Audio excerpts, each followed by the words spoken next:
तीर महे करू नार बेला आज मोर चोला करू होगे तोलाई ए भाई ए वो आज मोर चोला करू होगे तोलाई। बारी के तीर महे करू नार बेला आज मोर चोला करू होगे तोलाई ये दाऊ ये रे आज मोर चोला करू होगे तोलाई आज मोर चोला करू होगे तोला आज मोर चोला करू होगे तोला आज मोर चोला करू होगे तोला आज मोर चोला करू होगे तोला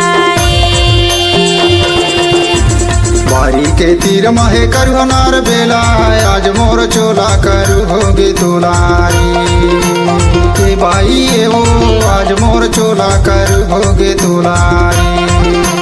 बारी के तीर महे करू नार बेला आज मोर चोला करू होगे तोलाई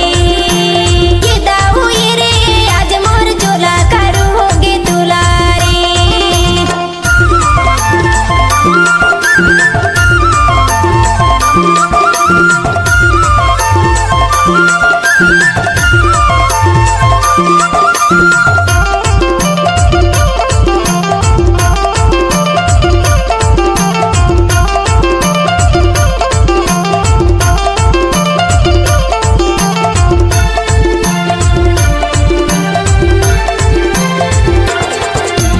छानी माँ कुमड़ फरे बारी माँ खीरा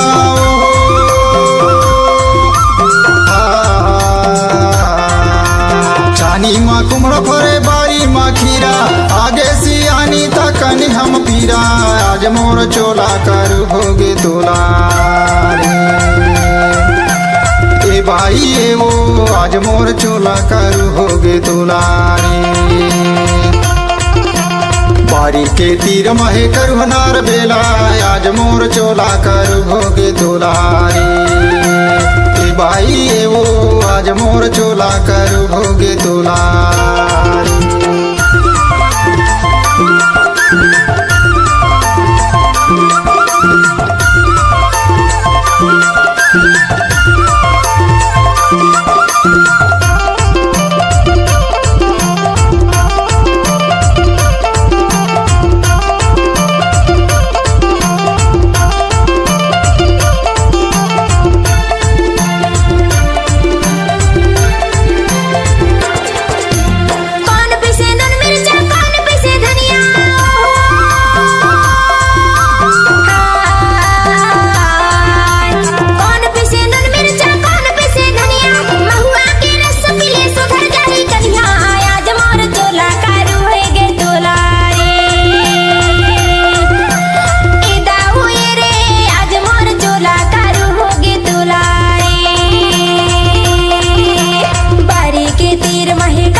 लोहा के बन सीता गिचवा के चारा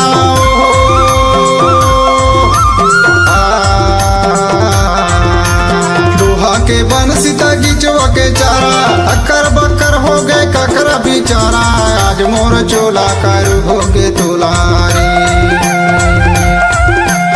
ए भाई ए वो आज मोर चोला करू होगे तोलाई।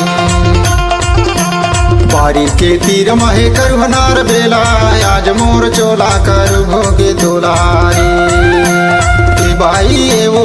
आज मोर चोला करू होगे तोलाई। आज मोर चोला करू होगे तोलाई आज मोर चोला करू होगे तोलाई। बारी के तीर महे करुहनार बेला आज मोर चोला करू होगे तुलारी ए भाई ये वो आज मोर चोला करू होगे तुलारी बारी के तीर महे कंगनार बेला आज मोर चोला करू होगी तुलारी ये दाऊ ये रे आज मोर चोला करू होगी तुलारी ए भाई ये वो आज मोर चोला करू होगे तुलारी